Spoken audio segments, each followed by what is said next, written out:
suis très heureuse d'être parmi vous aujourd'hui.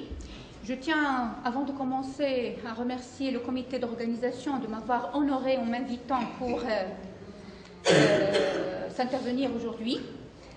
Alors, mon thème est intitulé « Perspective historique de la responsabilité sociale des entreprises, RSE, vers un management responsable ». Alors, je vais aller tout droit au but parce qu'on n'a pas le temps. Donc, on avait l'habitude, bien souvent, la responsabilité sociale des entreprises est souvent présentée comme étant une démarche ou bien une nouveauté qui vient de voir ou bien qui vient d'émerger dans la société. Mais ce qui est sûr, c'est que l'idée de la responsabilité sociale remonte un peu loin dans l'histoire. Elle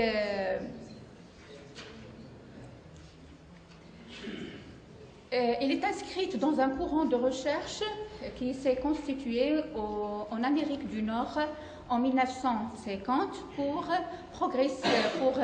se renforcer progressivement dès lors dans un contexte de transformation du capitalisme américain.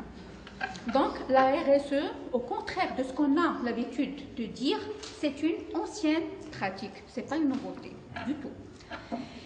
C'est l'économiste Howard Bowles qui est souvent identifié comme le père fondateur de la responsabilité sociale des entreprises. Elle a pu, à travers ses recherches, décrire et structurer la responsabilité sociale des entreprises ou bien les pratiques concernant la RSE dans son livre intitulé Social Responsibilities of the Businessman. Donc, même la notion de responsabilité sociale est ancienne. Au contraire de ce qu'on a l'habitude de dire, donc, il y avait des activités sociales, il y avait des actes sociaux, mais il n'y avait pas ce terme responsabilité sociale. Non, on a la responsabilité sociale depuis 1953, la date de ce livre de Bowles. Alors, lorsqu'on s'intéresse à la responsabilité sociale des entreprises, une remarque peut nous frapper. C'est qu'il n'y a pas un parallélisme entre la temporalité académique et la société. Parce que les livres ou bien les ouvrages traitant cette discipline datent de 1950. Alors que l'idée même de la responsabilité sociale des entreprises est née bien avant. Elle a été émergée dans la société et dans les milieux d'affaires dès le début du 19e siècle. Donc, il y a un décalage entre les productions académiques et la société. Une autre remarque plus frappante, c'est que malgré que la responsabilité sociale des entreprises est une pratique très répandue et très ancienne, depuis 1950 aux États-Unis, à peu près plus de 15 ans en Europe, elle n'a pas une définition unique et consensuelle. Donc pour cela, on a dû faire le tour des ouvrages pour chercher un peu une définition plus précise à la RSE. On a trouvé une définition communément admise en Europe, celle proposée par la Commission européenne dans son livre vert sur la RSE de 2001. Donc, elle a été définie comme étant la contribution des entreprises aux enjeux du développement durable. Donc, cette ambiguïté autour d'un terme aussi important que la RSE nous a poussé à creuser un peu dans les origines de ce terme pour mieux le comprendre. Donc, pour cela, on a choisi ce thème dont l'objectif principal est de présenter l'histoire de la RSE depuis son apparition aux États-Unis jusqu'à aujourd'hui, selon 3 conceptions qui en sont liées depuis la Deuxième Guerre mondiale, à savoir une conception fondée sur l'éthique, une conception utilitariste et une conception de soutenabilité. Alors, on va commencer par la première conception fondée sur l'éthique, donc qui va nous permettre d'avoir une idée sur les facteurs d'émergence de la RSE aux États-Unis. Premier facteur, c'est l'accroissement de la taille des entreprises industrielles américaines. En fait, la RSE est née dans une période caractérisée par une ère d'avènement,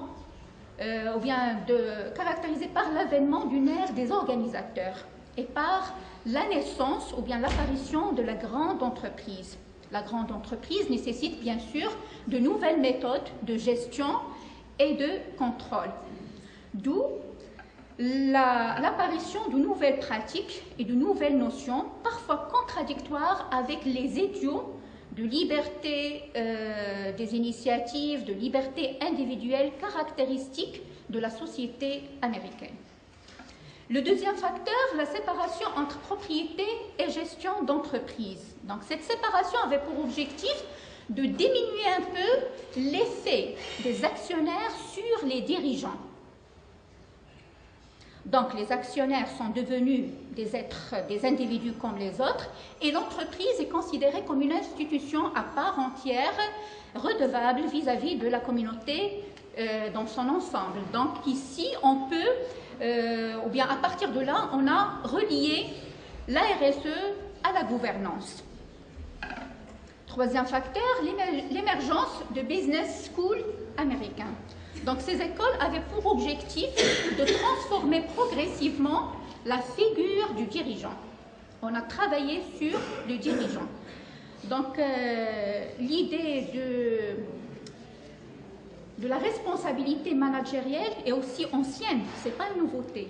Donc on a travaillé sur la figure, ou bien à travers ces écoles, on a voulu travailler sur la figure, la transformation de la figure du manager ou bien du dirigeant en s'appuyant sur son identité, son rôle, sa formation, et ce qui a conduit à une responsabilisation ou bien une responsabilité managérielle qui est considérée comme la base de la responsabilité sociale des entreprises. Dernier facteur, la crise de 1929. Cette terrible crise avec la dépression générale a conduit à une perte de confiance dans les grandes entreprises. Et on n'a pas pu supporter un discours autour de la responsabilité sociale des entreprises à cette époque-là. Donc, d'où la mise en veille de la responsabilité sociale des entreprises. Mais les entreprises ont été intelligentes et elles ont participé à l'effort de guerre, la Deuxième Guerre mondiale. Donc, elles pouvaient regagner confiance du public américain et restaurer un certain prestige auprès du public américain. Donc, et à partir de ce moment-là, on pouvait parler de l'émergence d'une manière explicite de la RSE. Et c'est après l'année 1945 qu'on a assisté à une véritable théorie de la RSE ou bien une doctrine de RSE plus systémique à la frontière entre théologie, économie et gestion. Donc, la conception éthique est basée plutôt sur tout ce qui est moral, tout ce qui est religieux à cette époque. On passe à la deuxième conception, la conception utilitariste. Donc, à travers cette conception, on essaie de rendre la RSE plus utile à l'entreprise. Donc, il doit participer à augmenter la performance économique de l'entreprise. Donc, un comportement responsable ne peut qu'améliorer la performance économique de l'entreprise. On attend d'un acte ou bien d'une activité sociale qu'il apporte un gain pour l'entreprise. On attend une performance sociale, ou bien on fait la liaison entre la performance sociale et la performance économique. Toute activité sociale doit être soumise à un calcul du coût,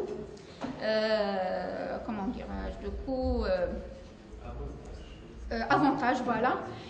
Donc, ce qui a conduit à un dépassement de l'éthique et du choix du dirigeant vers de nouvelles pratiques et nouvelles réglementations encadrant l'entreprise. Donc, on a dépassé la responsabilité vers la notion de réponse. On a assisté à de nouvelles notions comme stakeholders, c'est-à-dire les différentes parties prenantes, la performance sociétale, Donc, en bref, c'était une période de mise au point. Donc, le développement durable et sa relation avec la RSE. Donc, les chercheurs dans le monde universitaire ont essayé de faire la distinction entre les deux. Pour Elisabeth Lavie, la responsabilité sociale et environnementale renvoie à l'idée d'un engagement quotidien de l'entreprise et prend la forme de déclaration de mission et autres chartes d'engagement. En parallèle, le développement durable s'inscrit dans le long terme au sens où il prend en compte des intérêts des générations futures. Donc, la RSE, c'est la contribution des entreprises au développement durable. La troisième conception, la conception de soutenabilité, donc l'apparition de la RSE en Europe et aussi au Maroc. Alors en Europe, la RSE est apparue un peu plus tard, donc c'est à partir de 1970 qu'on a pu, ou bien qu'on a commencé à parler de la RSE en Europe.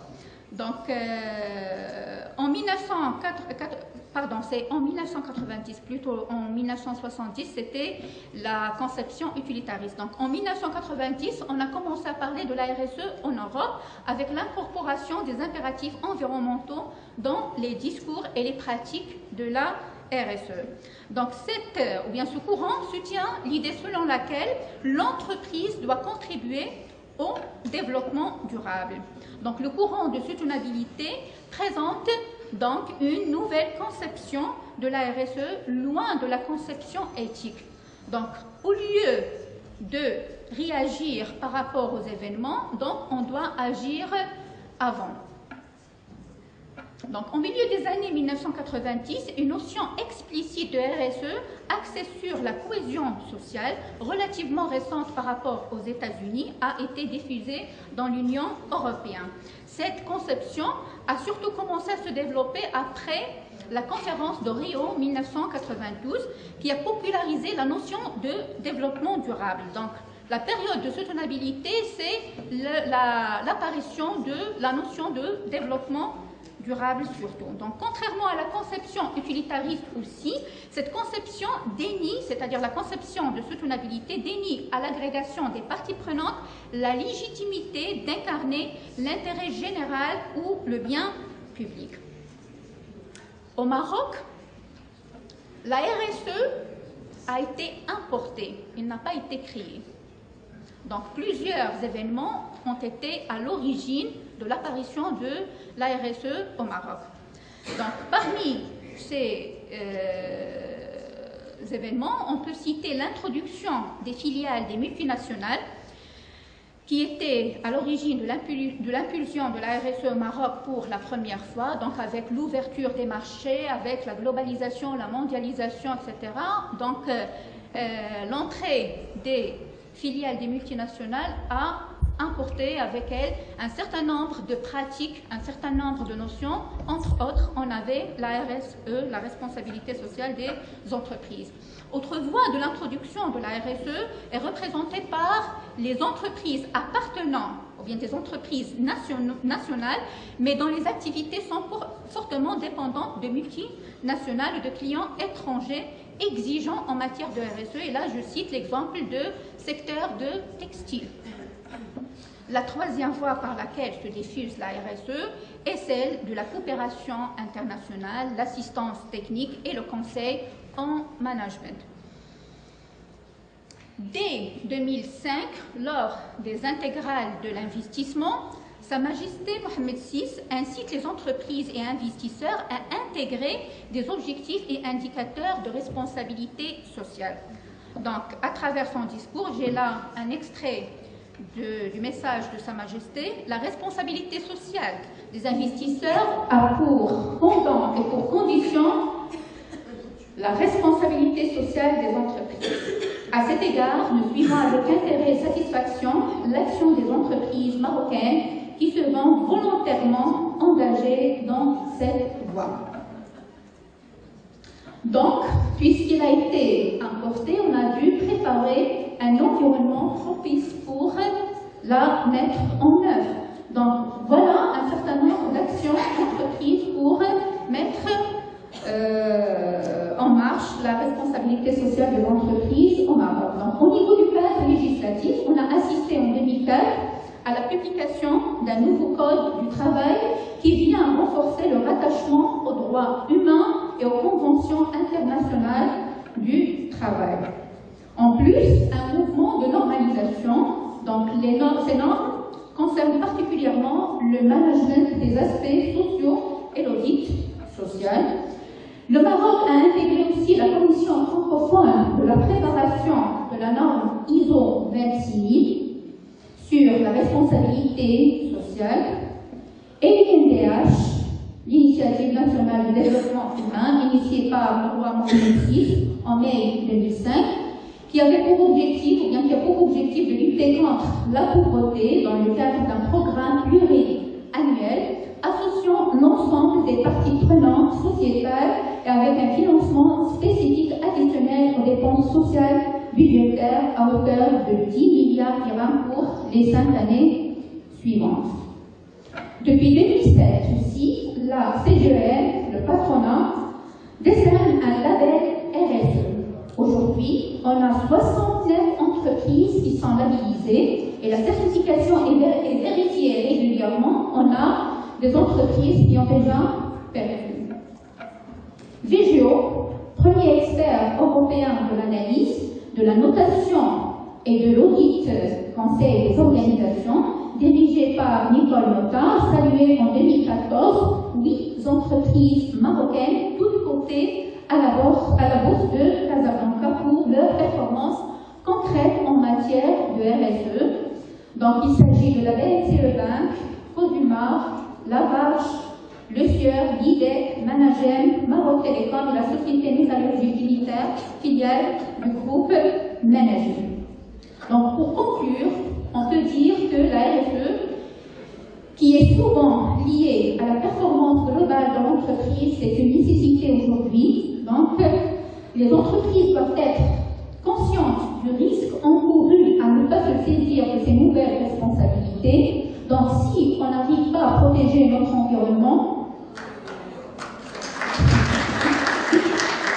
on risque de perdre notre notoriété, on risque de perdre notre part de marché, on risque de perdre la survie de l'entreprise. Donc, il en est de même pour les PME qui sont bien souvent partie prenante d'une chaîne de valeur d'un écosystème beaucoup plus large et se trouvent de plus en plus face à des exigences en matière de RSE. Donc, ce n'est pas uniquement les grandes entreprises qui sont concernées, c'est aussi les PME. Je vous remercie. Merci Mme Barra, qui, je vous le rappelle, est professeur assistant à l'Université de Meknès, à l'Université, faculté des sciences juridiques, économiques et sociales. Donc je vais demander aux autres intervenants de venir ici. Hein, si vous voulez tout simplement, vous préférez rester là pour regarder les présentations. On accueille à présent le deuxième exposé dont je vais vous parler, qui est sur le sujet de la gestion prévisionnelle des emplois et des compétences et les relations entre cette démarche managériale et la RSE. Quels sont les enjeux stratégiques pour les PME marocaines, hein? Déjà, on va expliquer ce que c'est pour les PME marocaines. Quels sont les enjeux stratégiques? Alors, je vous présente donc Mme Hénan et Elioua et M. Karim Gassemi, respectivement. Donc, vous êtes vous-même doctorante, je crois. Pardon. Professeur de l'ENCG de Vérigine et à l'ENCG de Casa. C'est M. Karim Gassemi qui est professeur à l'Université de Casa. Avant de passer la parole, je présente les autres personnes qui interviennent cet après-midi. D'abord, ensuite, Sana Karim et vous se rappelez la psychopathe qui n'est pas là? Si? Il est là. Parfait. Alors, son travail, l'une comme doctorante en sciences de gestion à la faculté des sciences juridiques, économiques et sociales à l'université Assato du Qatar, et l'autre comme professeur et directeur du laboratoire GESCAS, qui veut dire Gestion des compétences de l'innovation et des aspects sociaux des organisations et des économies, et qui est doyen de la faculté de sciences juridiques, économiques et sociales. Le sujet sera, pour 3, donc, les liens entre pratique RH et la performance économique, socio-économique des entreprises, donc vu sous des approches théoriques, on va dire. Le quatrième intervenant ou intervenante, c'est Madame Widad Al-Mardala, qui est doctorante, et je ne sais pas si M. Ricard est ici, oui? Non. Qui travaille avec le professeur Sidi Mohamed Ricard de l'université Kadi Ayad de la faculté de sciences juridiques, économiques et sociales de Marrakech, qui interviendra sur le rôle de la finance responsable dans le financement des projets innovants. Je ne rentre pas dans le détail, si vous voulez, mais la finance, évidemment, le secteur financier a joué un rôle très important et va jouer un rôle très important, évidemment, pour ce qui concerne la responsabilité sociale et sociétale des entreprises. Enfin, le cinquième intervenant, c'est M. Driss Ferrar, que vous connaissez parce qu'il pose systématiquement plusieurs questions à tous les intervenants.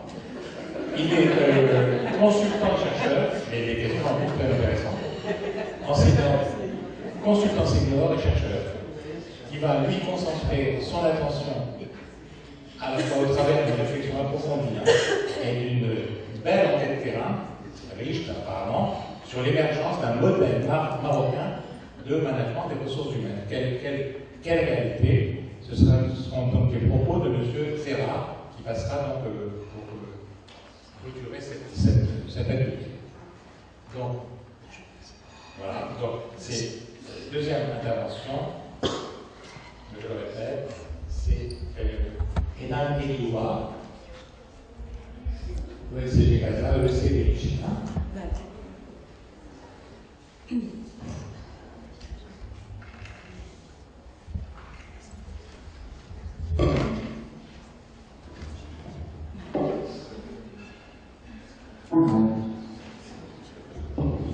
Bonsoir à tous, chère assistance, bonjour. Je suis là aujourd'hui pour présenter un article que j'ai pu finaliser avec mon collègue Karim Besmi. Je présente vraiment des remerciements sincères au comité d'organisation, à sa tête, M. Berissoul, et je remercie toute la présence d'être là. Donc, le travail que je vais essayer de vous présenter, il porte sur la convergence entre la GPEC, la gestion prévisionnelle des emplois et des compétences, et la responsabilité sociale des entreprises. Quel lien, quel enjeu stratégique pour les petites et moyennes entreprises marocaines. Donc, la PME en chiffres au niveau du Maroc, et là la source c'est l'OCDE. Donc quand on parle de PME au Maroc, on est en train de parler de 95% du tissu économique marocain qui est constitué de la PME. 50%, c'est 50% de l'emploi, 20% de la valeur ajoutée, 30% des exportations, 40% de la production et 50% de l'investissement. Ça veut dire qu'on est en train quand même de parler d'une richesse pour l'économie marocaine. Donc la responsabilité sociale, elle insiste sur les obligations d'entreprise et elle introduit le concept d'arbitrage. Donc d'après le livre vert de la Commission de l'Union européenne. Donc la responsabilité sociale, elle s'occupe de tout ce qui est volet social. C'est ce qui a été cité auparavant par ma collègue Mme Chouara. Et puis, quand on parle de la gestion prévisionnelle des emplois et des compétences, généralement, on fait référence aux grandes structures. Ben, sachez aujourd'hui qu'il y a des PME et des PMI marocaines qui travaillent et qui sont initiés à la gestion prévisionnelle des emplois et des compétences. Et donc, les deux notions, on va voir où est-ce qu'elles interagissent et surtout dans un contexte PME. Donc voilà la délimitation de la problématique. En quoi la mise en place d'un dispositif GPEC peut-elle se révéler être un outil pour piloter la démarche RSE du PME. Donc pour simplifier un petit peu la problématique, si je mets en place la GPEC, est-ce que ça va être au service de la responsabilité sociale d'entreprise, mais toujours dans le contexte petite et moyenne entreprise. Donc, je vais présenter la présentation autour de 3 grands axes. D'abord, on doit se mettre d'accord sur la terminologie utilisée. Quand je parle de RSE, ça veut dire quoi? GPEC également, ça veut dire quoi? Et je vais prendre également une petite définition de la petite et moyenne entreprise. Je vais vous présenter par la suite la méthodologie de travail qui est basée sur une étude qualitative. Et puis, je vous montre les résultats qui ont été collectés. Et bien sûr, je termine avec une autocritique de l'étude empirique et donner des pistes d'amélioration. Donc, la petite et moyenne entreprise, j'ai pris un petit peu la définition de la PME selon la commission PME de la CGM.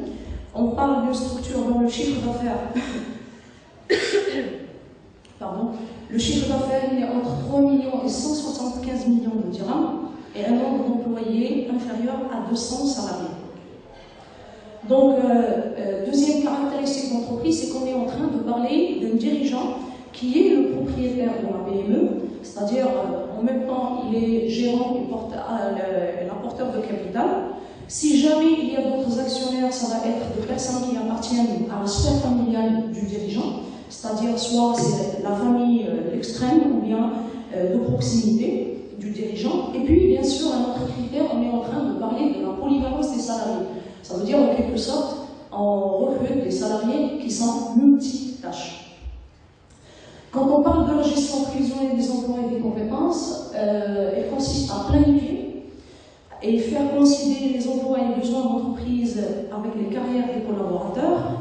Donc ici, on essaie de réunir dans la gestion prévisionnelle des emplois et des compétences, on essaie de redéployer les ressources dont on dispose aujourd'hui et on fait la projection dans le futur proche de l'entreprise. Mais bien sûr, il faut trouver la convergence entre les objectifs individuels et personnels avec l'objectif collectif de l'entreprise. Donc la GPEC, elle influence 4 aspects généraux. Vous avez l'évolution des compétences, la formation, la détermination et la motivation des salariés, et puis vous avez les intérêts personnels des salariés. La responsabilité sociale, je commence par un petit adage de Henry Ford. Les 2 choses les plus importantes n'apparaissent pas au bilan de l'entreprise, c'est sa réputation et ses hommes. Donc ici, quand je parle de la responsabilité sociale, j'ai fait référence à la définition utilisée par la CGM, la Confédération Générale des Entreprises du Maroc. La RSE exprime l'engagement de ses dirigeants à intégrer dans son fonctionnement régulier les préoccupations afférentes aux valeurs universelles fondamentales, aux ressources humaines et aux intérêts de ces différentes parties prenantes.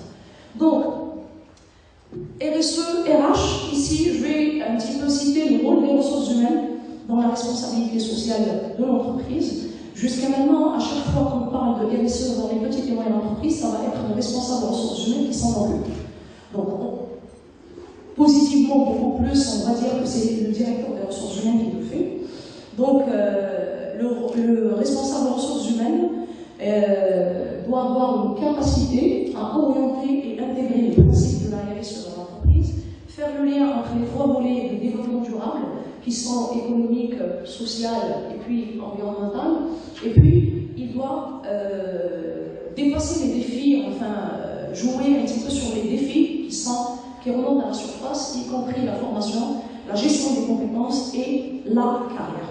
Donc, notre travail il était basé sur 3 grandes hypothèses. La première hypothèse, c'est la GPEC est un instrument qui favorise un management plus durable, prôné par la responsabilité sociale des entreprises. Deuxième hypothèse, la gestion des collaborateurs offerte à la GPEC permet de faciliter le pilotage d'une politique RSE dans une PME. Et puis, il a été décliné sous forme de 3 sous-hypothèses. La première, le développement du potentiel permis par la GPEC exploite la notion de formation, notion primordiale pour une politique RSE. Et puis, la deuxième sous-hypothèse, l'actualisation et la valorisation du potentiel, élément de base d'une démarche GPEC met en valeur le capital humain de l'entreprise pour mener à bien une démarche RSE. Et troisième sous-hypothèse, l'évolution permettant aux collaborateurs d'être acteurs de leur futur professionnel participe au principe de la RSE. Donc, troisième hypothèse, la proactivité d'un système GPEC semble cohérente aux principes généraux de la RSE, Et ça a été décliné également sous forme de deux sous-hypothèses, l'identification et l'anticipation des points critiques, et la deuxième sous-hypothèse, les outils qui sont proposés par la GPEC et ce qui s'inscrit dans une démarche d'amélioration continue, qui est normalement un concept crucial de la RSE. Donc, notre méthode est qualitative. Notre cible sont 3 petites et moyennes entreprises qui ont accepté de jouer un petit peu le jeu au niveau d'études empiriques. Donc bien sûr, l'exigence c'est que ces entreprises doivent avoir l'approche RSE et également elles doivent avoir au moins les BABA de la GPEC au niveau de la direction des ressources humaines. Donc, ces entretiens ont été menés, ce sont des entretiens semi-directifs d'une durée d'1 heure face à face, soit avec les RRH ou bien les DRH, parce que dans ces entreprises, ce sont ces 2 personnes qui s'occupent de la responsabilité sociale de l'entreprise. Voilà. Si je prends sur le premier volet, ici je vous présente un petit peu les résultats avec leur analyse. 6 personnes interviewées sur la base de 7 disent que le changement du comportement du collaborateur et du manager à travers la GPEC, il est très touché, en ordre pour un management de proximité. 7 sur 7, c'est-à-dire les 100% des personnes interviewées, disent que l'implication du manager est source de motivation pour le collaborateur. Et 4 sur 7, c'est-à-dire plus de 50%, confirment que la GPEC permet la prise en compte des compétences d'un collaborateur du premier jour jusqu'à son départ de l'entreprise. Donc ici, on peut dire que l'hypothèse numéro 1 est globalement validée. Et je rappelle ici l'hypothèse, la GPEC se révèle bien être un outil pour instaurer un management davantage dirigé par la durabilité.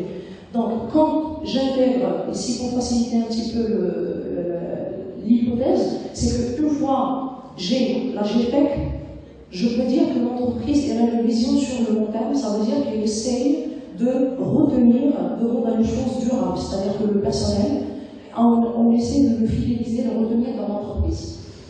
Je passe au deuxième volet, c'est l'hypothèse 2, et ici je pars vers la deuxième partie des analyses. 5 sur 7 des personnes interviewées pensent que la formation sur la base des résultats des entretiens, bien sûr des entretiens d'évaluation de performance, permettent la progression personnelle et la progression professionnelle.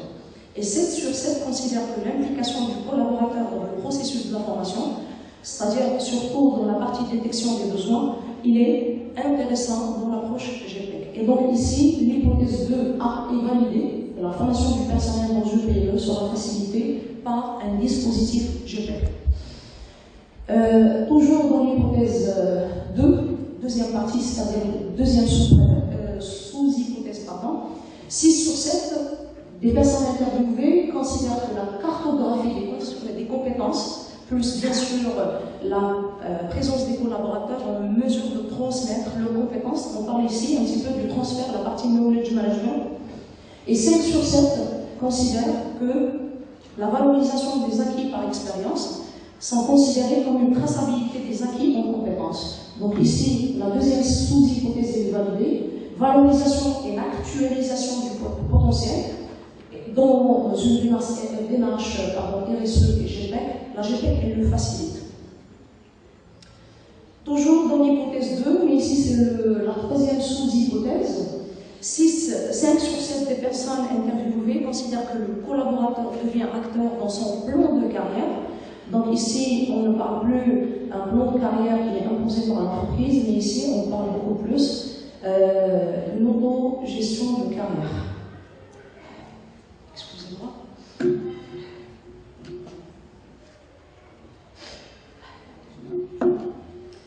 Donc 7 sur 7, c'est-à-dire les 100% des personnes interviewées,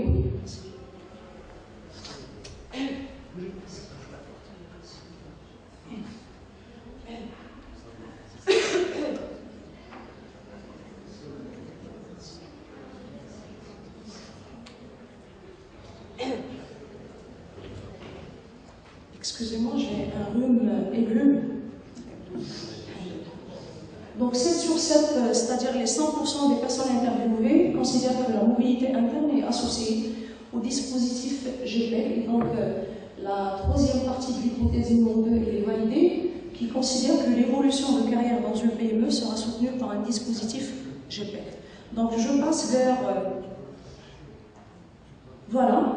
Donc, puisque les 3 sous-hypothèses ont été validées, on peut dire que l'hypothèse numéro 2 validée, qui considère que la gestion du collaborateur permise par le système GPEC s'inscrit parfaitement dans une démarche de prise en compte de leurs besoins, de valorisation de leur potentiel et d'accompagnement dans leur carrière. Donc, 3e hypothèse, 7 sur 7 considère que la GPEC permet d'anticiper les besoins en compétences. 4 sur 7 considèrent que la GPEC et gestion de la population senior entretiennent une forte relation avec les professeurs. 6 sur 7 considèrent que la GPEC a vraiment du mal à se démocratiser dans les PME, chose qu'on peut toucher, c'est-à-dire c'est un constat à l'œil nu. Donc l'hypothèse 3A, elle est validée, donc l'anticipation des points critiques et les fondements d'amélioration continue de la GPEC sont cohérents avec la responsabilité sociale. Et pour terminer, la sous-hypothèse 3B, donc 7 sur 7 considèrent que la GPEC offre des outils pour anticiper et prévoir les pertes en compétences, que ce soit par les outils qui sont connus, entretien individuel, les référentiels, et puis les mises en situation et les simulations. Donc 6 sur 7 ont ajouté qu'il y a d'autres outils à utiliser. Et ici, ils font appel à l'évaluation de l'information, que ce soit l'évaluation à chaud ou à froid. Et puis également, il faut prendre en considération un autre outil qui est le style de management du manager. Et enfin, 6 sur 7 considèrent que les PME doivent communiquer autour des actions responsables qu'elles mènent. Et donc, ceci dit, l'hypothèse 3B est validée. Tous les outils proactifs, donc on reste sur la proactivité de la GPEC, entrent parfaitement dans la même démarche responsabilité sociale. Donc, 3A, 3B validé, ce qui veut dire que l'hypothèse 3 est validée. Et donc, le caractère proactif du système GPEC et les outils qu'il propose s'inscrivent parfaitement dans l'amélioration continue, démarche d'anticipation qui est demandée par la responsabilité sociale. Donc, les 3 hypothèses sont validées et on peut dire que le dispositif GPEC il permet à une PME, premièrement, de piloter et mesurer également sa politique de responsabilité sociale des entreprises. Donc, pour conclure, on peut dire que la GPEC sera très utile pour les PME, pour le pilotage et le suivi de la responsabilité sociale. Le manager doit utiliser toutes les caractéristiques proactives de la GPEC pour pouvoir anticiper tout ce qui est point critique et bien sûr trouver un plan d'action pour l'améliorer. Et il peut également s'inscrire dans une logique d'amélioration continue, bien sûr qui est la structure de la RSE. Donc avant de clôturer ma présentation, je fais une autocritique. 7 entretiens en 3 PME, ce n'est pas suffisant. Donc c'est un nombre insuffisant, donc il est impossible de faire une généralisation. Et puis, le fait de se limiter aux PME qui disposent seulement d'un outil GPEC également limite le choix. Peut-être qu'on doit généraliser un petit peu sur d'autres activités RH. Et puis, j'étais en train de communiquer tout à l'heure, d'échanger avec Karim, et je crois qu'on va commencer, Inch'Allah, un autre travail, c'est qu'on va grandir un petit peu et élargir le champ, et on aura un grand panel, là, une étude quantitative carrément, où on va refaire un petit peu de travail sur une population assez large. Et je vous remercie de votre attention. Merci beaucoup, madame. Tout ça, finalement, très intéressante enquête, certes sur un échantillon un peu court, pour tirer des conclusions générales, mais qui montre une chose en face qu'en matière de RSE, là, le bon management des ressources humaines et la bonne utilisation des compétences est un gage du développement de la RSE.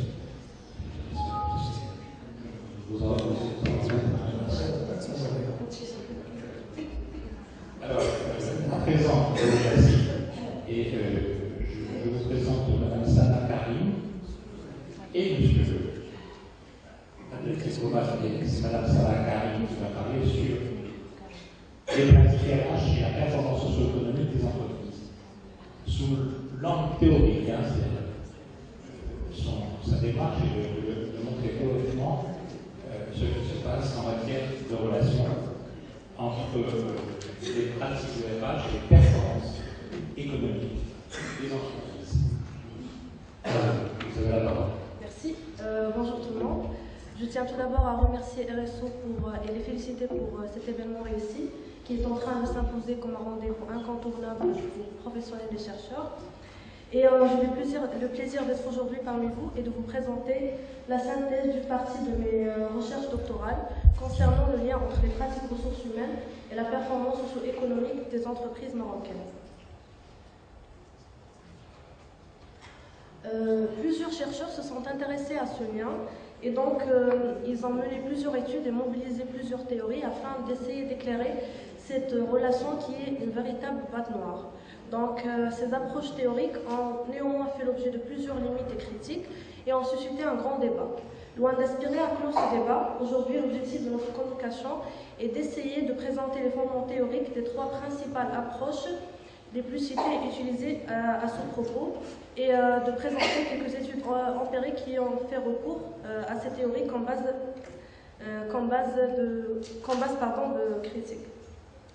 d'analyse. Donc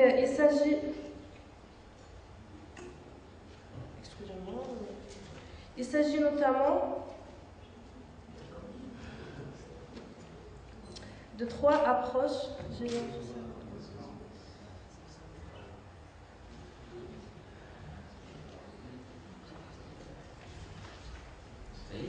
Non.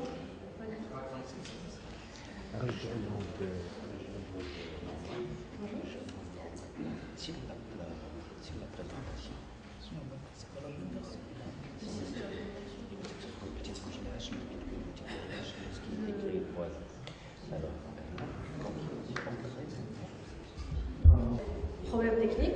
Donc je disais qu'il s'agit notamment de l'approche universaliste, de l'approche contingente et de l'approche configurationnelle.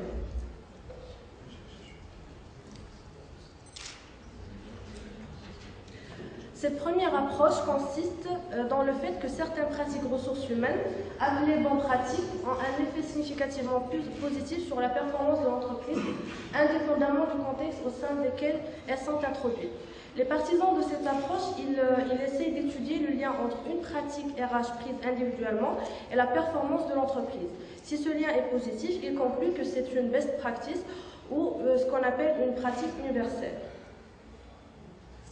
Donc l'approche universaliste reste très attachée à la motivation qui, selon Endau, joue un rôle intermédiaire dans la relation entre les pratiques ressources humaines et la performance de l'entreprise et repose sur trois principes. Le premier étant la supériorité et l'universalité de certaines pratiques RH, c'est-à-dire que certaines pratiques ressources humaines restent supérieures à d'autres et peuvent être employées dans n'importe quel contexte. Le second est la sélectivité et la supériorité de la lecture financière de la performance, c'est-à-dire que les pratiques ressources humaines qui engendrent une performance financière sont préférées aux autres. Le dernier est l'autonomie et la décisivité, c'est-à-dire que chaque pratique ressources humaines a une influence individuelle sur la performance de l'entreprise, peu importe le contexte d'affaires. Donc, plusieurs études empiriques ont essayé d'approuver et de confirmer cette approche théorique. J'en ai choisi trois. La première est faite par Chrétien et d'autres chercheurs en 2015 sur 48 entreprises québécoises. Donc, cette étude a conclu au final que plusieurs pratiques RH sont très fortement implantées dans les entreprises étudiées, comme les pratiques d'analyse des emplois et de la formation, la planification RH, la sélection, l'évaluation, etc. et influent la performance des firmes de gestion de projet.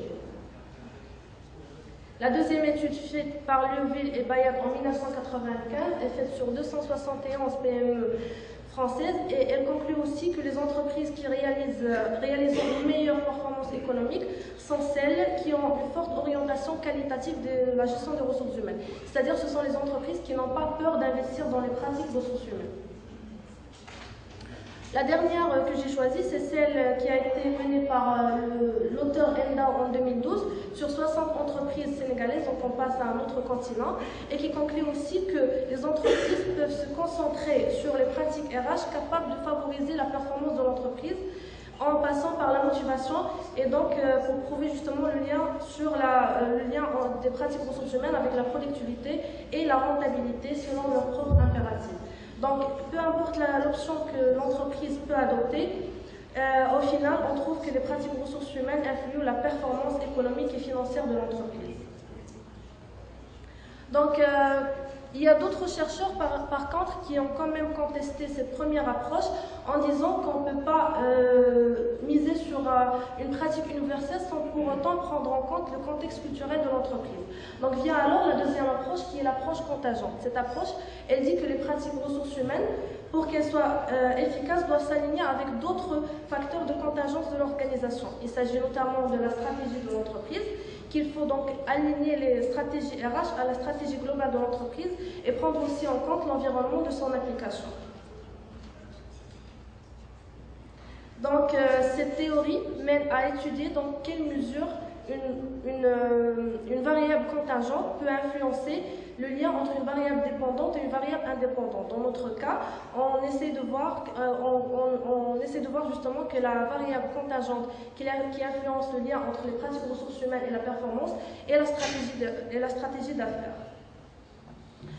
Donc, comme étude confirmant cette deuxième approche, nous avons celle de Carrière et Barrett qui a été menée en 2005 sur 175 entreprises à capital intellectuel élevé au Québec et en Ontario. Donc, cette étude, en fait, elle a été menée selon les deux approches, contingente et configuration, qu'on verra par la suite. Donc, cette première partie d'étude, elle confirme que le modèle de contingence, il apporte une augmentation de la prédiction d'un seul indicateur de la performance par rapport en supplément à celle apportée par le modèle configurationnel.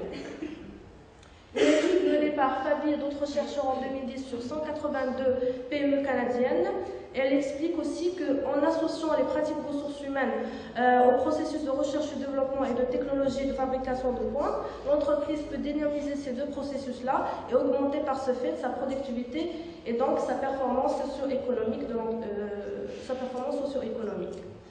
Une troisième étude faite par Valdeguer et Arcan en 2003 sur 46 entreprises financières canadiennes vient soutenir les autres et confirmer cette approche en disant que plus l'arrimage entre l'orientation stratégique de la coopérative et le type d'activité de gestion de ressources humaines est compatible, et meilleur donc le niveau d'efficacité organisationnelle.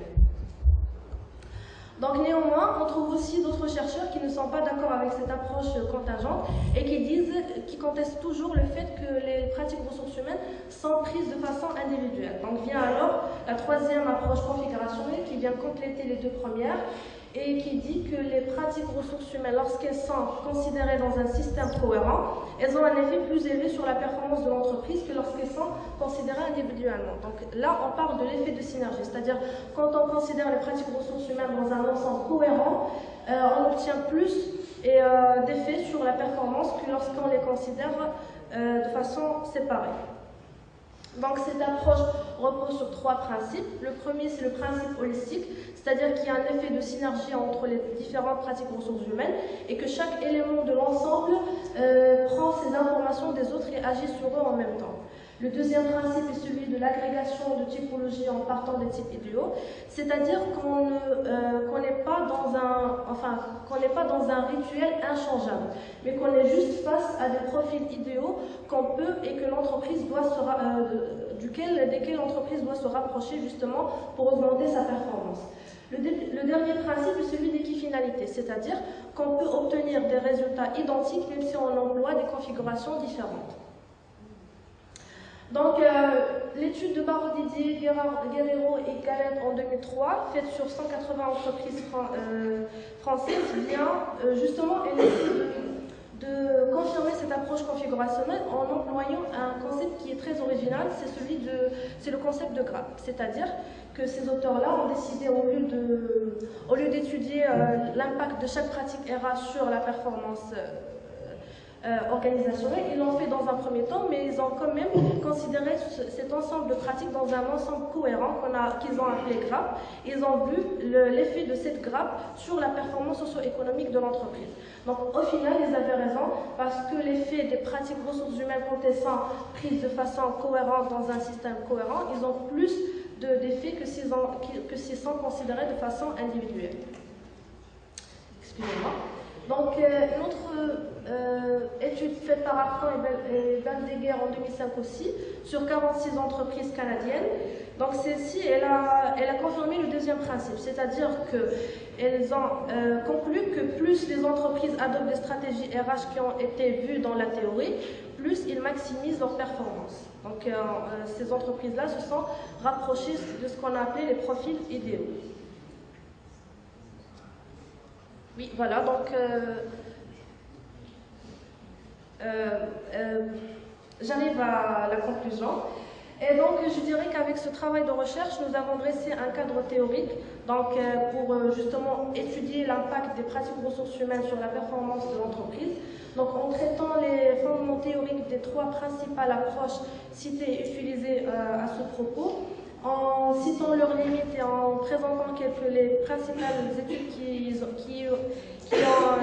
ont fait recours à ces théories-là, nous avons ambitionné de donner à l'auditoire donc une idée claire et précise sur ce sujet et afin de vous aider, si jamais vous avez envie d'étudier l'effet des pratiques ressources humaines sur la performance, d'avoir une idée claire sur les perspectives que vous pouvez utiliser dans votre étude. Et je vous remercie de votre attention.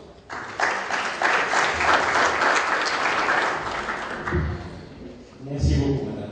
Je vous en prie. Donc, c'est madame Sana Karim, de la faculté de sciences juridiques, économiques et sociales environnementales, au contexte, plus on est aussi en groupe d'entreprise, peut-être aussi en cluster, peut-être on peut imaginer, non, cluster, oui, bien les performances socio-économiques seront élevées dans une politique de ressources humaines bien sentie. En gros. Bien, donc on réserve les questions pour tout à l'heure. Et je passe la parole maintenant, pas encore, à Madame Ouidad Al-Matala, qui est doctorante à la faculté des sciences juridiques, économiques et sociales de Marrakech. Le sujet sera le suivant. Pardon. Alors, c'est le rôle de la finance. Premièrement, pour la qualité du congrès, et deuxièmement, merci d'avoir donné la chance aux doctorants d'échanger avec le monde professionnel. Donc voilà, comme vous l'avez évoqué, M. Moitié, notre présentation porte sur le thème du rôle de la finance responsable dans le financement des projets innovants. Donc ce travail a été réalisé par le professeur Sidi Mohamed Reigal et moi-même, Ouidad Al-Matala. Donc en guise de contexte et d'introduction, il est connu que l'environnement concurrentiel dans lequel les entreprises et les organisations se développent aujourd'hui a fait de l'innovation un impératif de compétitivité, mais aussi une condition de pérennité. Par définition, l'innovation renvoie à la prise, renvoie à la mise en œuvre d'un produit nouveau, d'un procédé nouveau ou amélioré, ou d'une nouvelle méthode organisationnelle dans les pratiques de l'entreprise. Ça, c'est la définition donnée par l'OCDE. Quant à Wang, pour lui, l'innovation pousse les entreprises à se réorganiser en interne en mettant en place de nouvelles équipes, de nouveaux outils de gestion et de nouvelles méthodes. Alors, toutefois, il est aujourd'hui impossible d'évoquer l'innovation sans évoquer son impact sur l'environnement. Donc, la préoccupation de l'impact de l'activité de l'entreprise sur son environnement a été remarquée en Europe dès la fin des années 80. C'est pour cela que récemment, Maki avait précisé que le développement durable apparaît comme une évolution de notre projet de société, mettant au centre de nos préoccupations la notion de responsabilité sociale. Sur le plan historique, le secteur financier est l'un des premiers secteurs économiques où s'est manifestée la finance responsable et l'un des moyens à travers lesquels s'exprime la nouvelle économie. Pour Jambon et Bourque, l'investissement responsable, son rôle en fait, c'est qu'il tente de concilier les objectifs financiers classiques avec des paramètres sociaux, éthiques et environnementaux. Alors, c'est-à-dire qu'aujourd'hui, on a dépassé le seul critère de performance financière. D'accord? Et on agit maintenant en termes de performance globale, économique, sociale et financière, évidemment. Donc, suite à la littérature mobilisée dans ce travail et analysée, donc, nous avons conçu notre objectif de façon à faire des propositions aux porteurs de projets innovants afin d'intégrer les membres responsables dans leur management et dans leur conduite de leurs organisations. Donc, de ce point de vue, nous avons évoqué notre problématique de la façon suivante. Les modalités de financement procurées par la finance responsable répondent-elles aux besoins de financement des projets innovants? Alors, afin de répondre à cette problématique, donc, le plan de notre travail a été conçu de la façon suivante. Nous allons commencer par les projets innovants à caractère responsable, puis nous évoquerons l'innovation et le terme de l'innovation responsable, comme cela a été évoqué tout à l'heure lors du 5e atelier. Ensuite, nous aborderons la finance socialement responsable et les modalités de financement procurées par la finance socialement responsable. Puis enfin, nous allons synthétiser notre travail par ce que la finance responsable a pu apporter aux projets d'innovation. Et bien sûr, nous terminerons par une conclusion. Donc, la définition de l'innovation donnée par Sean Peter au sein de l'organisation, c'est que l'innovation est un processus qui prend une invention et la transforme tout le long du chemin à un produit commercialisable ou à un service qui aboutit à des changements dans l'économie. Donc, de cette définition, on peut décliner la définition du projet innovant, qui n'est rien d'autre que le processus qui pilote la transformation de l'objet d'innovation. Alors, effectivement, Depuech avait précisé en 2009 que la démarche responsabilité sociale ou l'intégration sont maintenant au concept de l'organisation, qui en fait se fait par une rupture avec le modèle économique préexistant. Donc, d'où la naissance ou l'émergence du concept de l'innovation responsable. Donc, l'auteur principal de ce concept, c'est Xavier Pavie. Responsable et articulé en fonction d'une part des besoins auxquels donc, la finance socialement responsable, comme la plupart des concepts en sciences de management, est en fait une traduction d'un concept où elle fait référence au concept anglophone de socially responsible investments. Donc, la finance socialement responsable intègre en fait des pratiques de placement et d'investissement. C'est pour cela que nous n'avons pas, dans notre travail, évoqué le concept d'investissement socialement responsable, évidemment pour aborder les deux aspects, à la fois les placements et l'investissement. Donc, l'investissement responsable tient en compte de la destination et de l'utilisation des sommes investies et tente de concilier les objectifs financiers classiques avec des paramètres sociaux, éthiques ou environnementaux. Donc, les modalités procurées par la finance socialement responsable, selon qu'on se classe vers les placements responsables, donc nous avons le tamisage et l'activisme actionnarial. Le tamisage, ou comme d'autres préfèrent l'appeler le screening ou le filtrage, se fait en fait à travers un choix dans les secteurs d'activité. C'est-à-dire, si on parle du filtrage négatif, c'est-à-dire que parmi les secteurs d'activité, on exclut ceux qui ne sont pas responsables. Le filtrage positif, lui, donc, il se fait à travers une sélection des secteurs responsables parmi les secteurs d'activité. Donc, l'activisme actionnarial se fait à travers tout simplement une implication accrue des actionnaires dans la conduite et dans le management de l'organisation à travers les pressions qu'ils font sur les managers pour les inciter à intégrer l'élément responsable dans la gestion des organisations. Ensuite, nous avons l'investissement responsable qui, lui, se manifeste à travers le capital développement et la finance solidaire. Donc, le capital développement, comme il est connu, c'est une modalité du capital investissement. Il s'agit d'une prise de participation minimale dans l'actionnariat de l'entreprise pour une durée déterminée. Solidaire, c'est tout ce qui a relation avec les microcrédits ou les crédits à taux réduit. Donc, il s'agit d'une forme d'aide aux partis ou aux organisations qui n'ont pas vraiment les moyens de financer leur projet. Alors, donc pour synthétiser notre travail, nous avons évoqué les principaux apports de la finance socialement responsables aux projets à caractère innovant relevés de la littérature. Donc, en effet, la finance responsable lie donc plusieurs décideurs de l'entreprise, à la fois les dirigeants, les investisseurs, les entrepreneurs, etc.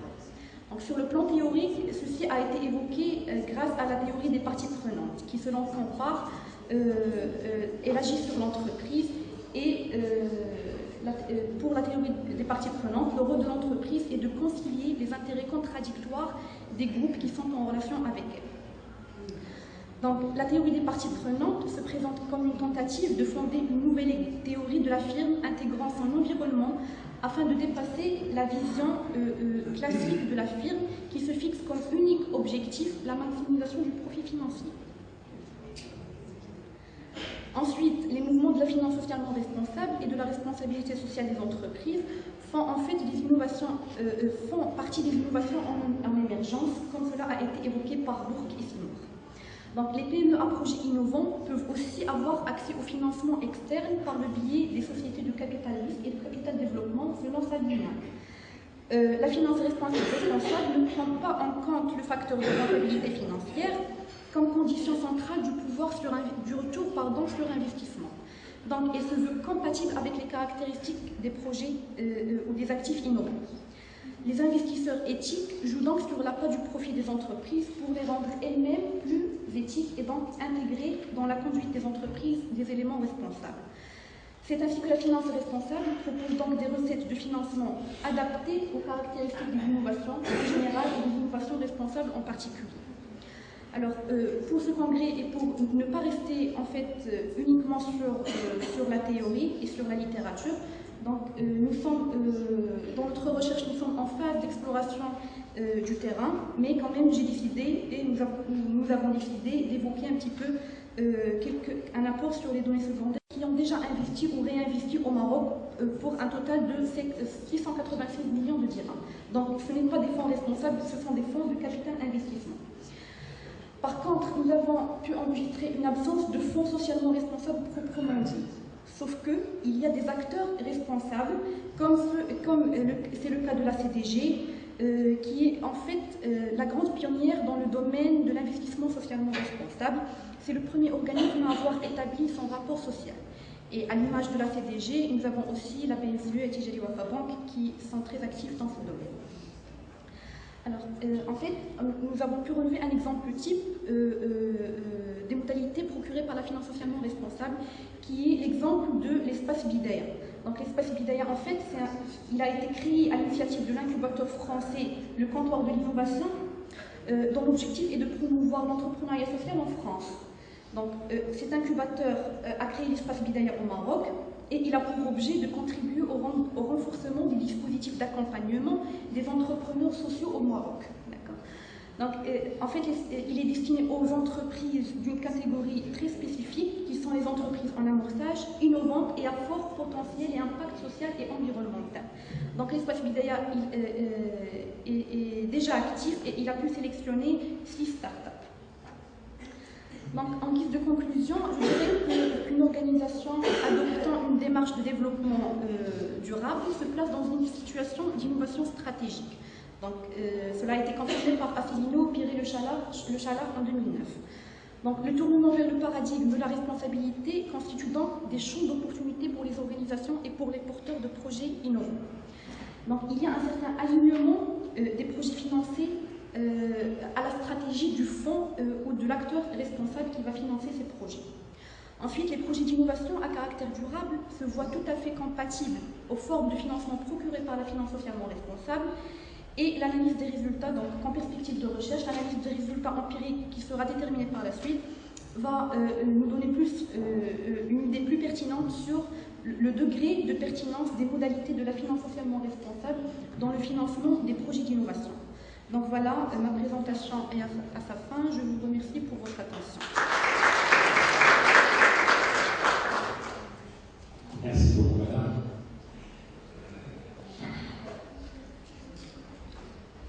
Beaucoup sur la question.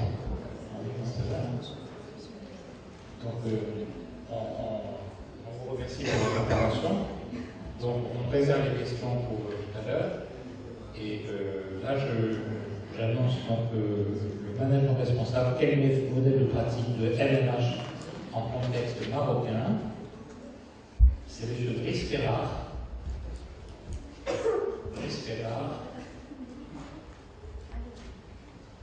Alors, au travers d'une réflexion approfondie et d'une enquête terrain sur l'émergence d'un modèle marocain de MNH. Quelle réalité? Est-ce qu'il y a vraiment un nouveau modèle MNH qui émerge au Maroc? C'est la question posée par Driss Ferrar dans la grosse enquête. Merci, Président et modérateur. Je voudrais que vous enregistrez mon temps. Je voudrais dédier 2 tiers de mon temps à l'assistante et surtout aux lauréats des universités et de l'ECG que je vous demande d'applaudir très fort.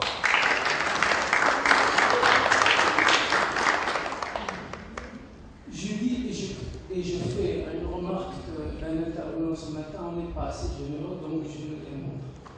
Je voudrais partager avec vous une étude qualitative sur le management des ressources humaines, sur un modèle que nous avons recherché à travers l'entretien des acteurs experts. En parlant de votre thématique qui est le management, vous avez devant vous 40 ans d'expérience dans le management des organisations territoriales. Vous avez aussi devant vous quelqu'un qui a fait une responsabilité publique pendant 40 ans. Je suis bien placé pour parler de la responsabilité. Et la responsabilité, je la démontre aussi, c'est la responsabilité du présent, de l'histoire, du passé, aussi du futur. Donc, pour la responsabilité du présent, je le fais. La responsabilité du futur, je mets à la place des organisateurs parce qu'ils sont contraints par le temps et ça fait une analogie de la responsabilité. Être responsable, dans la littérature anglo-saxonne, c'est être responsable de la vie des hommes. Un doyen est responsable de l'université, mais il est aussi responsable de la vie des étudiants. Un chef d'entreprise est responsable de son entreprise, mais aussi, voilà le nouveau concept de la responsabilité qui est élargi plus que la RSE, plus que la responsabilité sociale des organisations. Et je suis là pour vous apporter cet éclaircissement qui émane des expériences. En ce qui concerne l'enquête que nous avons menée, c'est une enquête qualitative pour les doctorants qui est basée sur des entretiens qualitatifs. Les anglo-saxons disent que la meilleure façon de gérer un problème de gestion, c'est de parler aux gestionnaires. Il n'y a pas 36 solutions. Nous avons parlé à des gestionnaires. Notre méthodologie, elle est innovante au Maroc, elle est basée sur une méthodologie prospective. L'intérêt de recherche, c'est la prospective, c'est l'innovation, c'est la planification, c'est se projeter dans l'avenir. Que sera le management de demain? Que sera le DRH de demain? Donc c'est une méthodologie qualitative basée sur 45 entretiens qui sont composés de chefs d'entreprise, de professeurs de gestion, ici présents, et aussi, pour la première fois, des personnalités publiques. 3 ministres, 2 secrétaires généraux et des salariés aussi, un échantillon de votre profil des masters professionnels. Cette enquête nous a mené à avoir des résultats que je vais vous démontrer en 5 minutes. C'est ça l'essentiel, inutile de vous faire perdre dans la méthodologie les détails. Donc nous sommes arrivés à un modèle de management des ressources humaines, un modèle responsable qui a 4 dimensions. Et le choix pour les décideurs, qu'ils soient d'ordre politique, syndical ou managérial, c'est le choix justement d'un de ces modèles. Ce modèle, il a 4 dimensions. La première dimension, c'est un modèle qui soit international. Pour sortir du pays de la crise, pour avoir de la performance, il faut s'inscrire dans l'internationalisation, c'est-à-dire chercher des pratiques internationales qui ont donné leurs fruits un peu partout dans le monde. Deuxième modèle, une deuxième casquette si vous voulez, c'est la dimension professionnalisation. Nous avons réalisé un modèle de professionnalisation qui donne la priorité à la formation professionnelle, à l'enseignement et à la recherche scientifique, puisque c'est une priorité pour cette école. Troisième dimension, c'est une dimension comportementale dans laquelle nous sommes basés sur la théorie de Kurt Lewin, c'est un sociologue américain, qui dit que la meilleure façon de changer, c'est de changer le statu quo. Le statu quo qui résiste au changement, il faut d'abord changer ce statu quo pour pouvoir aller plus loin. On ne peut pas changer si on ne change pas ce qui existe déjà. Quatrième modèle, qui est un sous-modèle de notre modèle de management, c'est le modèle social. C'est un modèle c'est-à-dire il faut se soucier d'abord de pays, des entreprises diminuées, de la jeunesse qui est en chômage. J'insiste sur le chômage parce que c'est le rapport avec le leadership que M. Saïd avait fait allusion en dernier slide, dans lequel j'ai fait. C'est de trouver d'abord l'emploi aux jeunes. Un enseignant leader, un enseignant responsable, c'est de non seulement enseigner aux étudiants, mais de les accompagner, de les faire accompagner jusqu'à l'insertion sociale. Là, on peut dire qu'il est responsable, qu'il est leader. Sur ce plan de responsabilité sociale, de chômage, et je termine là-dessus pour vous permettre de consommer les 2 tiers que je vous ai donné du temps. Je vous raconte une anecdote qui est basée sur des faits réels. Une fille, je l'ai raconté peut-être aux étudiants de CG, qui a eu un master mais qui n'a pas trouvé d'emploi. Elle est tombée en dépression, elle a été hospitalisée à Casablanca dans la psychiatrie. Son père, qui est responsable aussi de confort de sa fille, cherchait par n'importe quel moyen à trouver de l'emploi à sa fille, à sauver sa fille, à être responsable. Il n'a rien trouvé. Il a trouvé le zoo. Et le directeur lui a dit, il n'y a pas aussi d'emploi pour votre fille, mais tiens, nous avons, hier, il y avait un poste vacant. Est-ce que votre fille peut jouer le rôle de la lionne? Le père se retourne et vient chez sa fille, lui demande son avis, et finalement la fille a accepté de jouer le rôle de la lionne.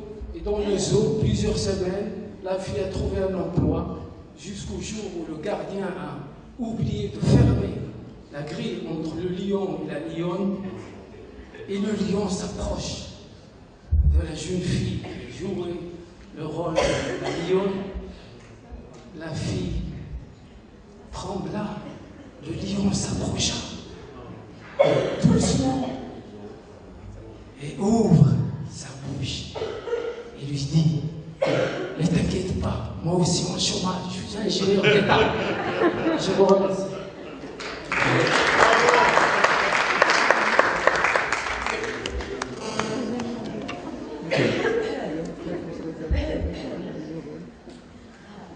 Les interventions étaient intéressantes, toutes les interventions étaient intéressantes. Et je voudrais poser à chacun des intervenants, il faut éteindre l'un des micros. Donc, alors, je m'adresse tout d'abord. C'est bon? Vous m'écoutez? D'accord. Donc, je m'adresse tout d'abord à Madame Lewa, et à mon collègue, c'est Karim. Ce que vous avez fait est très intéressant. J'ai une remarque qui pourrait être une piste d'amélioration de votre travail dans la mesure où vous envisagez de le poursuivre. Alors la première remarque concerne les hypothèses.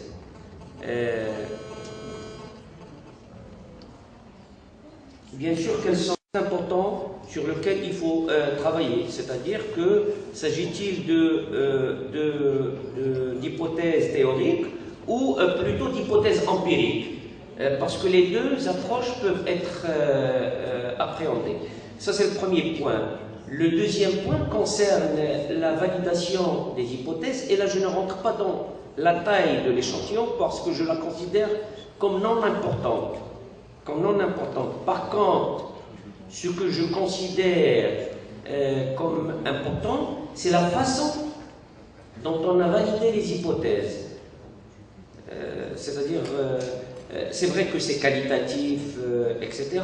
Mais comment avez-vous fait pour dire que telle hypothèse, est-ce que vous vous êtes basé sur un travail déductif, sur une démarche déductive, sur une démarche inductive, sur quelle démarche vous êtes basé?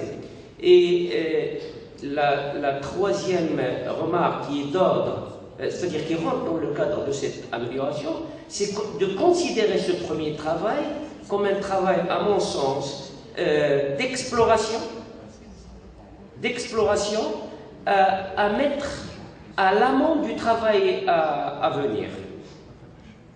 D'accord? C'est comme si, c'est-à-dire que vous allez, grâce à ce travail, le prochain travail va être de l'hypothético-déductif.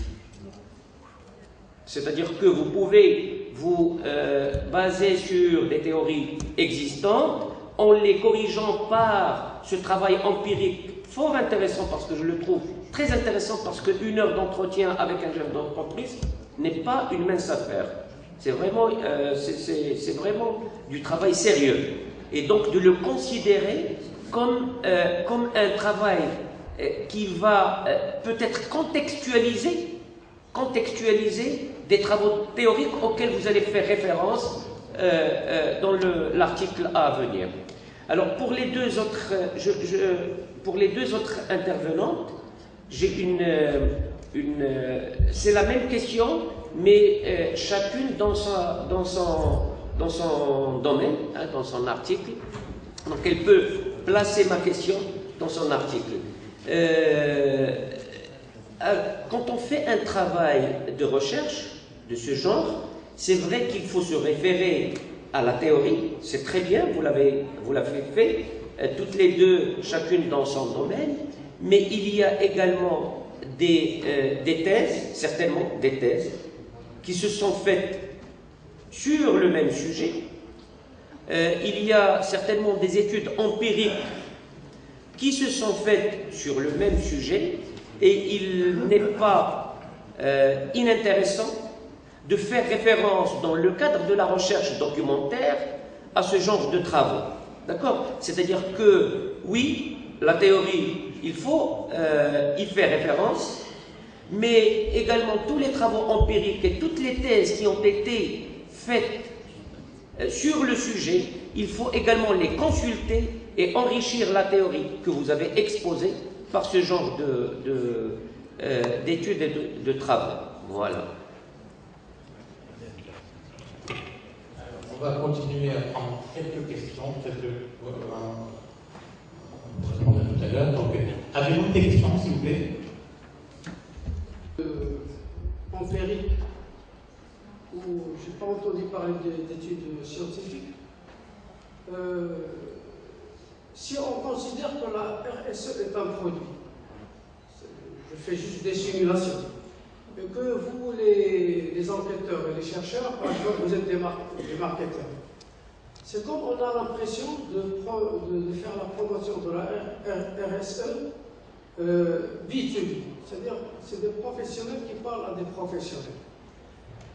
Mais on aurait bien aimé avoir d'autres approches où il y a des professionnels qui parlent, c'est-à-dire les gens, les parties prenantes concernées, les employés, les salariés, le public en général, parce que la RSE ne doit pas être prisonnière seulement de l'enceinte académique. On voudrait que ça sorte au-delà, parce que c'est là où il y a la grande partie qui est concernée. Donc, ma question, dans vos approches, dans vos études, est-ce que vous ne partagez pas vos études avec des sociologues, avec des psychologues, voir leur point de vue, et rapporter ce point de vue, et ce qui vous permettra d'avoir votre propre thèse dans ce que vous entreprenez. C'est-à-dire quand vous allez dans une thèse, ça ne va pas être seulement du didacticiel, mais apporter du nouveau, avoir une valeur ajoutée dans ce que vous présentez, soit dans l'académie, soit au public. Merci beaucoup. Merci. Alors, une autre question ici. Et si vous voulez bien passer le micro, merci. Bonjour, je m'adresse à Madame Eliwa pour une petite, peut-être pas question, mais juste une question de réflexion. Et, la GPEC, peut-être, est-ce que c'est une pratique qui a fait son apparition dans la grande entreprise? Et donc, vu que vous la traitez dans une unité de recherche nouvelle qui est la PME, ça nécessite bien évidemment un travail exploratoire parce qu'on va dans la découverte d'un nouveau champ de recherche, que ce soit empiriquement ou théoriquement, donc ça nécessite une étude qualitative et une analyse qualitative des entretiens dans ces études que vous avez faites, et je trouve ça très très intéressant de lier un concept propre à la grande entreprise dans une unité de recherche assez complexe comme la PME. Et je me demande aussi si l'application, bien l'applicabilité de la GPEC à la PME, est-ce qu'elle cause ce qu'on peut dire, entre guillemets, la dénaturation de l'IV Torres de la PME. C'est-à-dire que si une PME applique cette pratique-là, est-ce qu'elle est vers la dénaturation? Ce n'est pas une question à laquelle on va répondre maintenant, mais c'est juste une petite réflexion que j'ai voulu partager. La dénaturation, dans le sens d'Olivier Torres, c'est quand la PME, elle a quantitativement, c'est une PME, c'est-à-dire en termes d'effectifs et en termes de chiffre d'affaires, mais elle revêt les caractéristiques managériales des grandes entreprises. Et du coup, je me demande si cette pratique, elle modifie l'aspect managérial de la PME. Donc, comme je vous ai dit, c'est juste un appel à une réflexion que j'ai voulu partager. Je vous remercie. Alors, une autre question, s'il vous plaît, ici, puis on va passer aux réponses. Donc, bonsoir tout le monde. Tout d'abord, je tiens à remercier naturellement le comité d'organisation et le comité scientifique de cet événement qui traite une thématique de grande envergure. Je voudrais juste revenir sur les aspects méthodologiques. Je m'adresse particulièrement à M. Driss Ferra, qui a essayé de proposer un modèle de pratique RH sur la base d'abord d'une approche qualitative et sur la base de 45 entretiens. Je pense sur le plan méthodologique, à travers 45 entretiens subjectifs, on ne peut pas oser modéliser une problématique. Donc ça reste toujours exploratoire. Donc parce que la méthode n'obéit pas à la logique statistique et par conséquent on ne peut pas extrapoler et généraliser le résultat de l'étude. Par rapport à la problématique de la relation entre la GP et la responsabilité sociale d'entreprise, je pense que la gestion prévisionnelle des emplois de compétences n'est pas le levier de la promotion de la démarche RSE au sein de la PME, parce que quand on parle RSE, ce n'est pas un engagement vis-à-vis aux seuls salariés. Donc la démarche RSE ne peut et ne pourra se matérialiser qu'à travers un élargissement sur les pratiques, sur l'ensemble des parties prenantes. Naturellement, la GP est le pivot de la gestion stratégique des ressources humaines, à travers lesquelles on peut justement améliorer l'engagement d'entreprise à l'égard des salariés. Ça peut être un moyen pour promouvoir la démarche RSE, mais à elle seule n'est pas suffisante pour prédire un engagement RSE pour une PME. Bien entendu, on distingue deux types de PME, une PME managériale qui revêt les mêmes caractéristiques de la grande entreprise, qui est structurée et qui peut aller dans un engagement RSE tel qu'il est dicté par les grandes normes, telles que l'ISO 26, l'ingénierie, la charte RSE de la CGM, et il y a la PME familiale. Dans cette PME familiale, on critique toujours que cette PME se trouve dans une logique d'administration personnelle plutôt qu'un développement de capital humain. Et donc la question RSE demeure un luxe pour cette catégorie des PME, bien que c'est la PME est un levier de développement économique et social du Maroc, comme vous l'avez cité, qui compose plus de 90% du TUS. Merci monsieur. Il y a une question quand même, je vais donner à monsieur, puis après vous ferez passer une deuxième série de questions, monsieur Nana. Tout à l'heure. Merci monsieur le Président. Merci monsieur le Président. J'ai deux petites questions concernant d'abord la première entre le rapport entre la terminologie de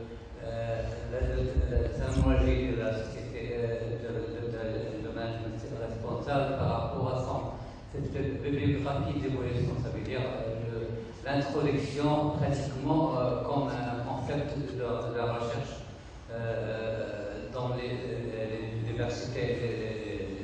Vous comprenez bien? C'est-à-dire...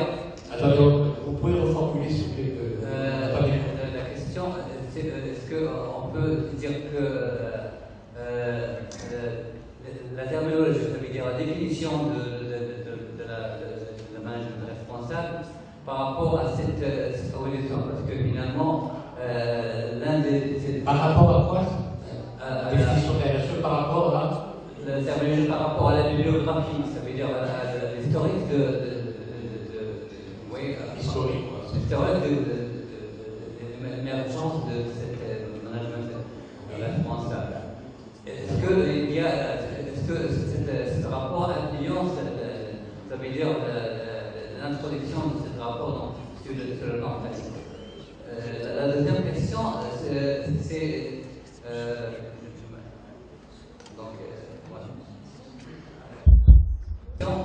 est-ce que bon, c'est pas la peine de poser la question. Bon, la première question, on attendait de vous poser la deuxième. Les hypothèses ressortent de la théorie. Voilà. Donc c'est une revue de littérature à partir de laquelle on a pu ressortir les hypothèses et les sous-hypothèses, et on a utilisé la méthode déductive.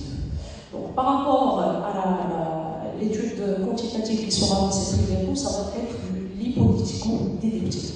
Voilà. Pour les questions qu'a posées mademoiselle, je crois qu'Adil a pris la relève pour répondre.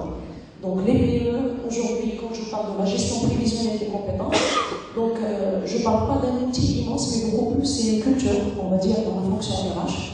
Il y a des dirigeants d'entreprise qui sont conscients de son utilité, qui l'ont introduit, mais reste que pour quelques entreprises, ça va être, si c'est une entreprise familiale pure et dure, donc elle va prendre, on va dire, un outil fashion. Donc, pour dire que je fais de la GPEC. Mais pour une entreprise ici qui est structurée, qui utilise carrément des méthodes et des outils qui sont des outils de la grande entreprise. Et donc, c'est permis même pour les PME. Voilà. Je crois que c'était les deux questions qui m'ont été adressées. Voilà. C'est quel? Merci beaucoup. Alors, vous allez compléter, Karim? Je vais compléter, je vais répondre aussi à une autre question. Vous allez répondre à une autre question. Bien. Bonsoir tout le monde. Je suis très content de participer à cette deuxième édition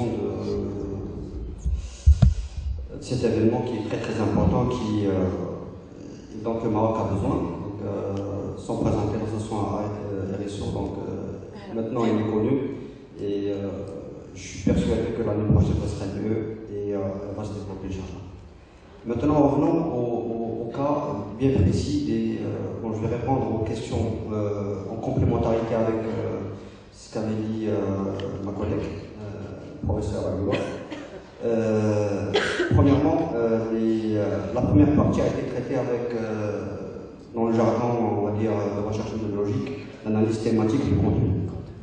Donc, quand on a présenté des travaux, quand on a présenté des résultats en termes de validation d'hypothèses, donc quand le chiffre a été avancé 6 sur 7, etc., donc il y avait des calculs de fréquence en termes de contenu sur un discours d'un dirigeant, parce qu'on a passé pratiquement 1 heure de temps avec ces gens-là, et on a repéré à travers l'analyse thématique du contenu des choses qui se répètent, qui confirment, on va dire, la validité de l'hypothèse.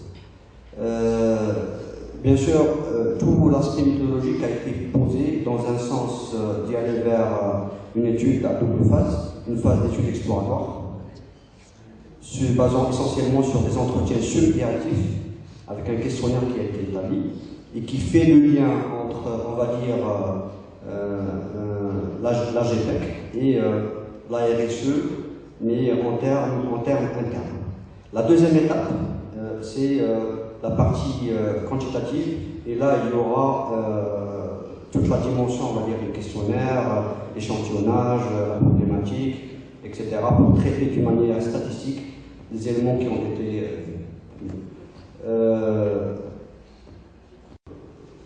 monsieur derrière.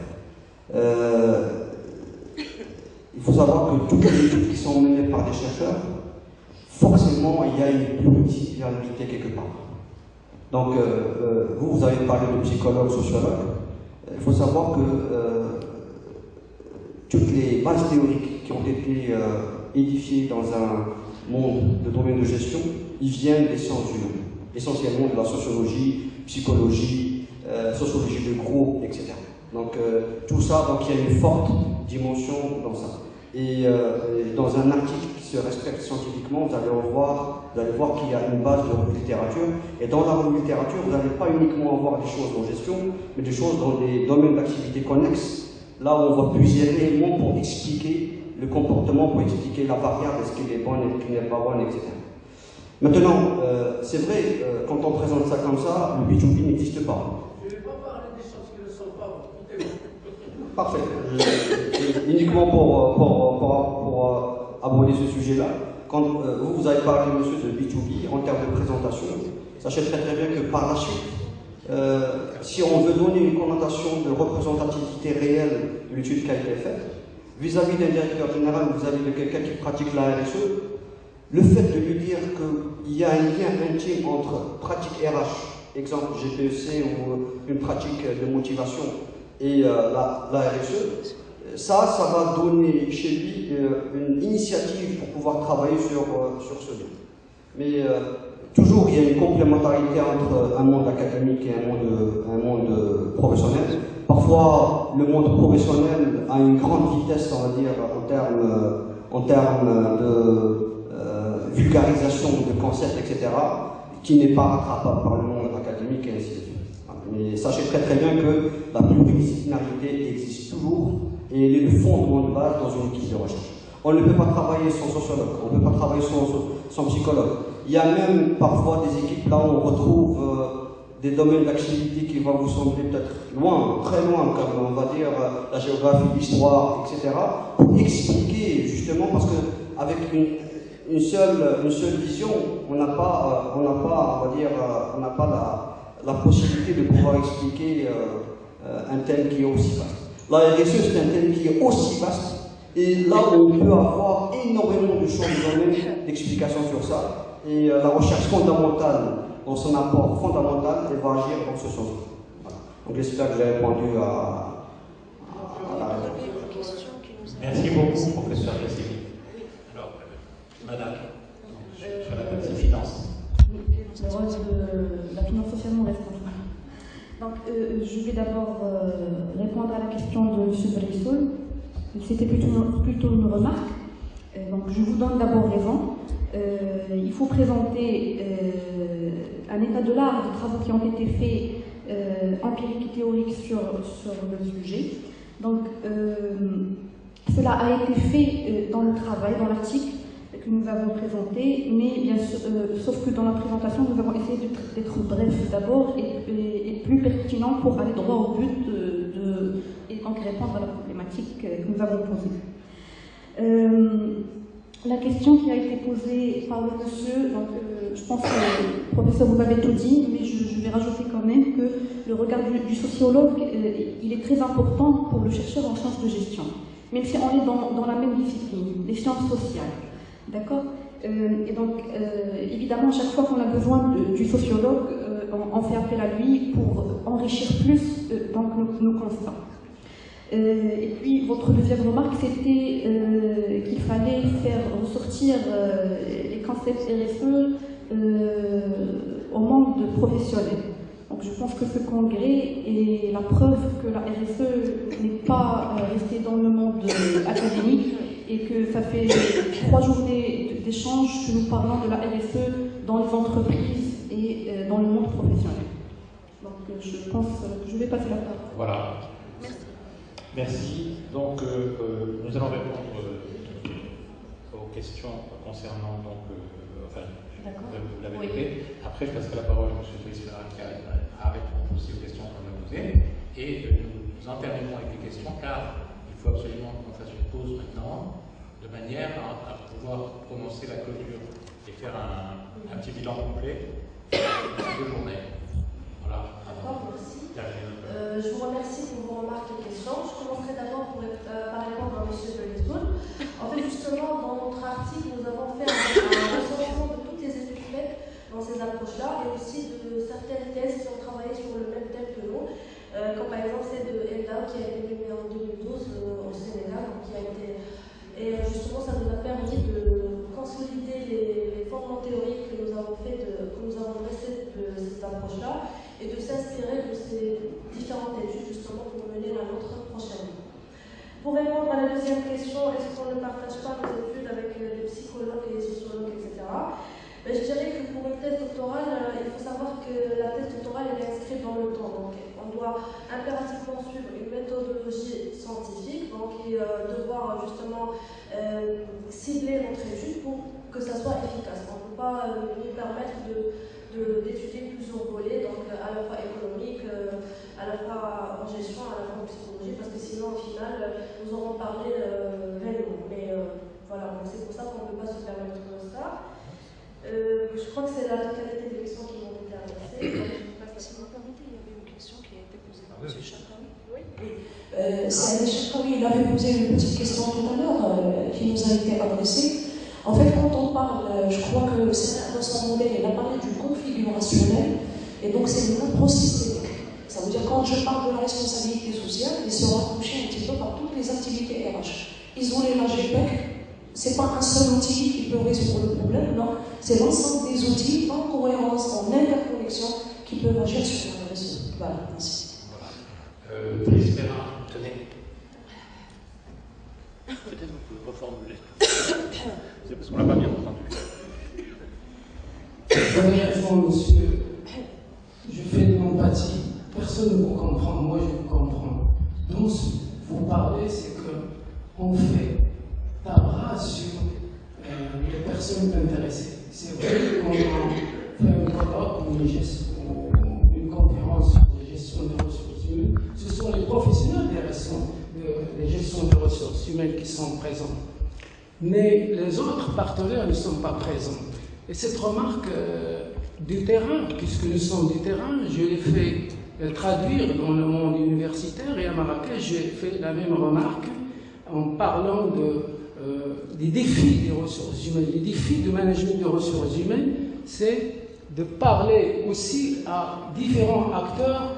Je ferai la liaison pour vous féliciter aussi de votre remarque. Donc ce que nous avons fait, c'est vrai, j'ai essayé de le faire. Nous avons une enquête exploratoire, pour vous dire tout de suite sur votre question, dans laquelle nous avons interrogé.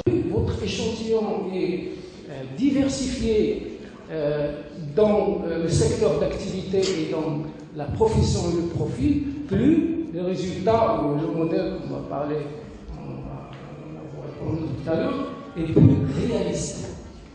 Pas faux, mais plus réaliste. Donc vous avez raison, je vous remercie, au moins dans la salle, il y a des gens qui réfléchissent du point de vue de terrain. Une autre remarque, un colloque à Marrakech pour les PME, c'est l'AMPE qui a organisé ce colloque, nous étions tous présents.